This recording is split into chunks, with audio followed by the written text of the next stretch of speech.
Utang ang posibleng mitsa sa pagpusil sa maestro kagahapon didto sa Acacia Street Huna Subdivision ning Dakbayan sa Davao. Nailhan na usab sa kapulisan ang suspect ug ang posibleng utok sa krimen. Sa eksklusibong interview sa News 10 Philippines, saysay sa 50 anyos nga school teacher, nahitabo ang pagpamusil kagahapon pasado alas 9 sa buntag, Marso 13. Then around mga 8:45 ata or 9, andun ako sa ground ng hotel. Tapos close po o fully park yung parking space. Naka-abstract na ako sa yung papasok ng World Palace. Lumabas ako, nag-turn ako, left turn papunta nung ang takbo ko mahina lang kasi naghahanap ako ng parking space talaga kahit mag-hazard lang ako. So in short, ilang mga metro yung tinakbo ko, bigla na may nagdikit sa akin na yung sasakyan Innova, then bigla nag-open ng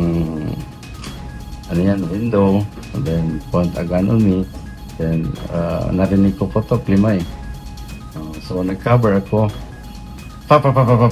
so ang tanging sandata ko may horn, nag-horn po ako, nagbusina ko para lang makadistract or something, pero conscious po ako, wala ko, pero alam ko may tama ko kasi na-feel ko yung mga bala. So, takbo na. Then, yung mga tao sa gilid, sabi nila 911, 911. So, nakuha ko yun, i-drive ko yung sasakyan ko tera doon sa 911. So, pagpunta doon, i-park ko, so marami sila doon. So, tinulungan nila ko. Walay labot ang Commission on Elections kung ang umaabot nga elections sa nahitabong krimen kana ang giklaro sa maestro. Kay personal matud pa ni teacher ang hinungdan kay dunay utang kaniya ang posibleng utok sa krimen ug nailhan usab niyang suspect ug iya kining gikumpirma sa kapulisan sa diyang gipakita kaniyang hulagway sa suspect. Kagahapon sa hapon, Marso 13, maunta ang ikatulong pagkita nila sa barangay aron i-issue ang Certificate to File Action kung CTA sa lupong tagapamayapa aron isaka na ang kasong estafa dito sa korte. Kay mukabat sa milyones ang kantidad nga nalambigit ni ini. Malabo po ma'am, hindi to related kasi March 13 po, meron po akong barangay hearing which is last kasi meron po akong i-file na case BP22 against such person at saka some collection of money.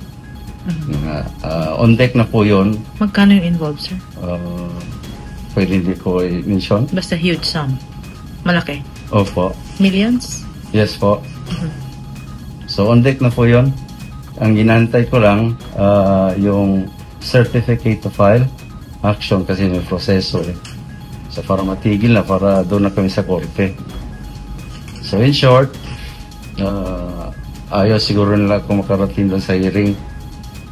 So ang person of interest, yung motives na nangyari ito sa akin, personally, walang iba.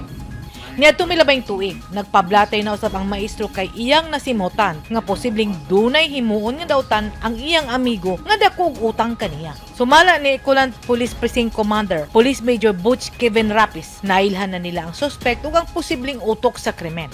As of this moment, ma'am, identified na natin yung suspect natin.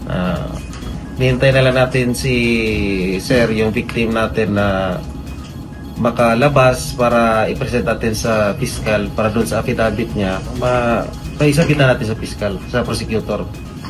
Personal gain. Money? Money. Anong kaso ang ipafile ng police? Frustrated murder as of this incident. Ito na incident, frustrated murder. Bisan pa man sa nitabo, saysay ni Teacher Tahas, magpadayon siyang magserbisyo sa COMELEC karong umaabot nga eleksyon. Sa likod ang tama ko. Nilaman po. And then ko naputok 5. Tapos may nabaon na bala.